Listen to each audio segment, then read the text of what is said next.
हम सब अपने अपने तरीके से अपने घर को और किचन को सुंदर रखते हैं और ऑर्गेनाइज रखने की कोशिश करते हैं। हम सबको अपना अपना एक्सपीरियंस होता है, धीरे धीरे एक्सपीरियंस आता है और धीरे धीरे हम टिप्स एंड ट्रिक्स सीखते जाते हैं। तो आज मैं अपने वीडियो में आप लोगों के साथ शेयर करूंगी मेरे ही कुछ एक्सपीरियंस। चलिए फिर शुरू करते हैं हमारे घर के लिए और किचन के लिए कुछ tips and tricks. Hello everyone, नमस्कार and welcome back to my channel.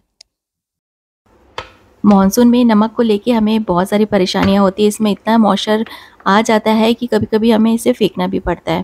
तो इसमें कोई भी स्पून यूज़ मत कीजिए, जैसे कि प्लास्टिक और स्टील का तो बिल्कुल मत यूज़ कीजिए, क्योंकि इसमें बहुत जल्दी-जल्दी मॉइस्चर आ जाता है।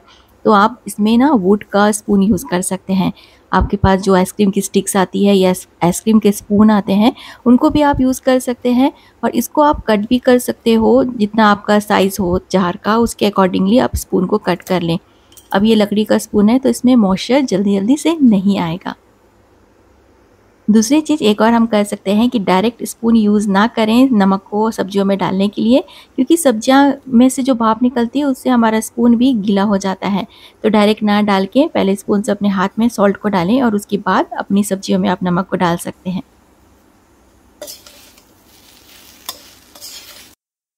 आपने नोटिस किया होगा कि जब भी हम एल्युमिनियम कढ़ाई के ऊपर दूसरे बर्तन रखते हैं तो उसमें एक वाइट सर्कल जैसा आ जाता है। तो वो ना हो, इसके लिए आप कोई भी टिश्यू पेपर को यूज़ कर सकते हैं। कढ़ाई के ऊपर आप कोई भी पेपर या टिश्यू पेपर आप लगा दीजिए और उसके ऊपर दूसरे बर्तन को आप रखिए। तो जो प्रॉब्लम हम फेस करते हैं, जो वाइट सर्कल्स आ जाते हैं, वो नहीं आएंगे। टिप के लिए हमें चाहिए इस तरह के आइसक्रीम स्टिक्स, या आपके पास वुड के स्पून्स होंगे तो वो भी चल जाएंगे। तो बस इन्हें इस तरह से एक के ऊपर एक रखना है। उसके साथ आपको बाइंडर क्लिप्स चाहिए। अब हमें करना ये है कि आइसक्रीम स्टिक को एक दूसरे के ऊपर इस तरह से रखना है और हमें स्टिक करना है बाइंडर क्लिप को ग्लू की हेल्प से। मैं यहाँ पे हॉट ग्लू यूज कर रही हूँ। इस तरह से हमें बाइंडर क्लिप को स्टिक करने के लिए यहाँ पे ग्लू गन चाहिए। फेविकॉल से भी आप स्टिक कर सकते हैं। तो इस तरह से आइसक्रीम स्टिक के दोनों तरफ आपको ग्लू लगाना है। आइसक्रीम स्टिक को हमें चिपकाना नहीं है, हमें बाइंडर क्लिप को चिपकाना है इस तरह से। तो अच्छे से ग्लू अप्लाई करने के बाद बाइंडर क्लिप को लगा दीजिए और थोड़ी देर इसे छोड़ दीजिए।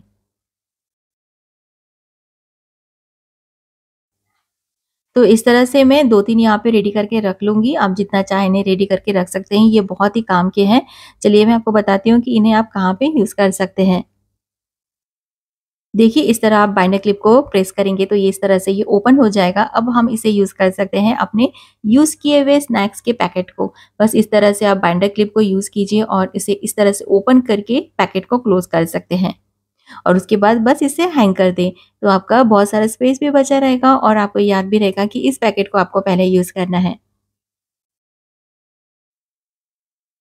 हमारे पास बहुत सारे इस तरह के ट्रे आते ही रहते हैं, तो इनको एक बार फिर से हम यूज़ करेंगे। मैंने यहाँ पे लिया है एक हेयर बैंड और बस इस तरह से मैंने लगा दिया है और इसके बैक साइड में एक होल करना है। बस इस होल की हेल्प से हमें नेल्स में इसे हैंग करना है। चाहे तो आप इसे अपने किचन में यूज़ कीजिए, स्पाइस वगैरह को आप रख सकते हैं। मैं इन्हें अपने बाथरूम में यूज़ कर रही हूँ। तो इस तरह से एक नेल मेरे बाथरूम में लगा हुआ है, तो उसी में मैंने हैंग किया है। और जो शैम्पू की बॉटल्स वगैरह होती हैं, उनको मैं यहाँ पे रख लूँगी, तो ये हैंडी भी रहेंगे।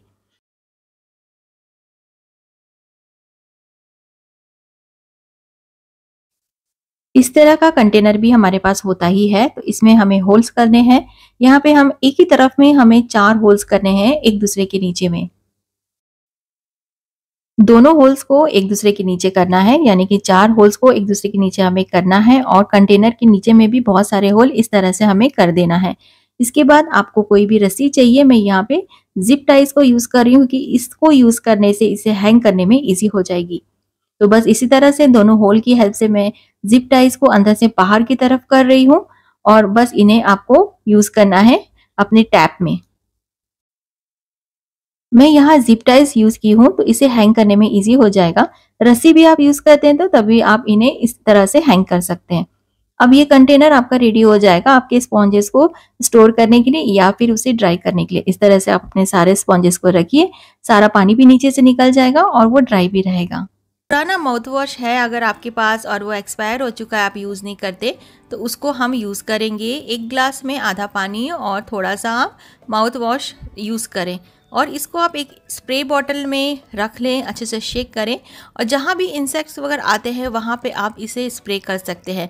ये एक बहुत ही अच्छा इंसेक्ट रिपेलेंट है, तो इसको आप यूज़ कीजिए और इंसेक्ट आपके घर में नहीं एंटर होंगे। सॉक्स जिनके एक पेयर ख़राब हो गए हैं या घूम चुके हैं, तो इनको मैं यूज़ करूँगी अपनी सैंडल्स और शूज़ को कवर करने के लिए। तो जितने भी आपके पास पुराने सॉक्स हैं उनको आप इस तरह से यूटिलाइज़ कर सकते हो।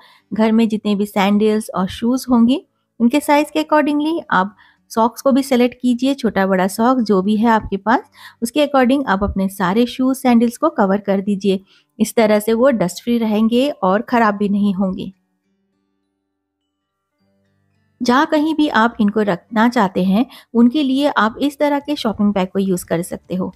बस इनको इस तरह से आप फ़ोल्ड कर लो और इसके अंदर आप अपने सैंडल्स और शूज़ को ऑर्गेनाइज़ कर सकते हैं। तो ये सब कुछ एक ही जगह में रहेंगे, इधर-उधर बिखरे हुए नहीं दिखाई देंगे।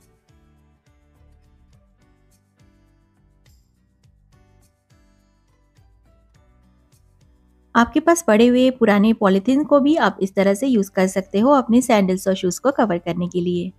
जैम बॉटल्स या पिकल बॉटल्स को यूज़ करने के लिए आप उनके कवर को कोई भी एक्रिलिक कलर से पेंट कर दें। उसके बाद कुछ होल्स आपको इस तरह से लगाने हैं, इसमें हम नाइफ को ऑर्गेनाइज करेंगे।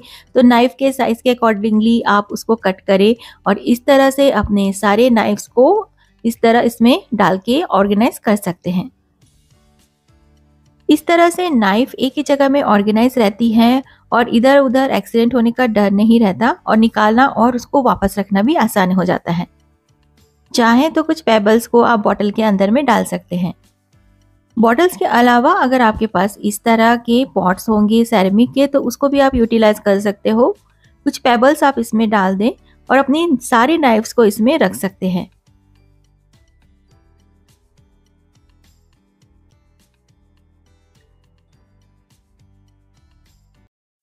इस तरह के शॉपिंग बैग हमारे पास बहुत सारे जमा होते जाते हैं। तो अगर आप अपने किचन काउंटर में अपने इलेक्ट्रिक अप्लायंसेस जैसे कि वो मिक्सी और टोस्टर वगैरह को आप अपने काउंटर्स पे रखते हैं, तो ये ऑयली होने का डर होता है, तो इनको आप कवर कर सकते हैं इन थैलियों की हेल्प से।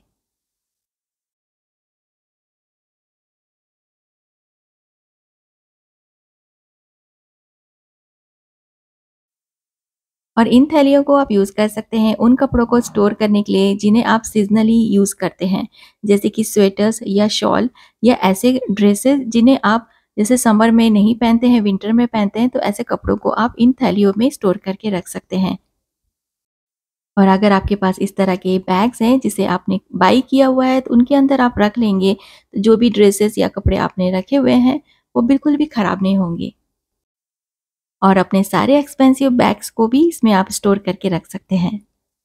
अब इसमें हैंडल्स लगे हुए हैं, तो अगर आपकी अलमीरा या वार्डरोब में स्पेस नहीं होता है बैग्स को रखने के लिए, तो बस इन शॉपिंग बैग में रखिए और आप इन्हें हैंग भी कर सकते हैं। एक शॉपिंग बैग में आप अपने 2-3 पर्सेस को डाल दीजिए और अपने वार्डरोब में हैंग कर सकते हैं। इस तरह हमारा स्पेस सेविंग भी हो जाता है। और ऐसे आर्टिफिशियल फ्लावर्स जो आप डेली यूज़ नहीं करते हैं, उनको भी आप इस तरह स्टोर करके रख सकते हैं, तो ये डस्टी नहीं होंगे। इस तरह के डब्बे हमारे पास आते रहते हैं जिसमें बिस्किट्स या टोस्ट आते हैं, तो इनको फेंकने के बजाय हम अपने किचन में इनको ऑर्गेनाइज करने के लिए यूज़ कर सकते हैं। तो कोई भी डिज़ाइनर पेपर या कपड़े के साथ आप इन्हें कवर कर लें। और मैं यहाँ पे एक शॉपिंग बैग भी यूज़ कर रही हूँ, तो इस तरह से मैंने ऊपर का पार्ट को कट कर लिया है। अब इसको स्टेबल रखने के लिए और ये खड़ा रहे अच्छे से, इसके अंदर एक कार्डबोर्ड को मैं लगा दे रही हूँ, ताकि मैं जहाँ भी इसे यूज़ करूँ ये इधर-उधर गिरे ना। इस तरह से कार्डबोर्ड के आप पीसेस को उनके दोनों साइड में भी लगा सकते हैं, तो ये अच्छे से स्टेबल भी रहेंगे और एक जगह में खड़े भी रहेंगे। अब आप इसे अपने शेल्फ में या कैबिनेट में यूज़ कर सकते हैं, अपने छोटे-छोटे ट्रेस को रखने के लिए या क्वार्टर प्लेट्स को रखने के लिए। ऐसे हमारे अगर छोटे-छोटे ट्रेस ऑर्गेनाइज रहेंगे, तो ये बार-बार निकालने के टाइम में गिरते नहीं हैं, अच्छे से ऑर्गेनाइज रहेंगे, आपको निकालना भी आसान हो जाता है। और जो भी हमारे पास कंटेनर के जो कवर होते हैं, लीड होते हैं, उनको भी आप इस तरह से स्टोर करके रख सकते हैं। आज का वीडियो पूरा देखने के बाद मुझे कमेंट ज़रूर कीजिएगा कि आज की वीडियो में आपको कौन-सा टिप अच्छा लगा और आपके लिए कौन-सा टिप यूज़फुल था। मुझे फ़ेसबुक और इंस्टाग्राम में ज़रूर फ़ॉलो कर दीजिएगा, डिस्क्रिप्शन में उनका लिंक है। अगर आप नया हैं मेरे चैनल पे, please consider subscribing and keep watching my videos.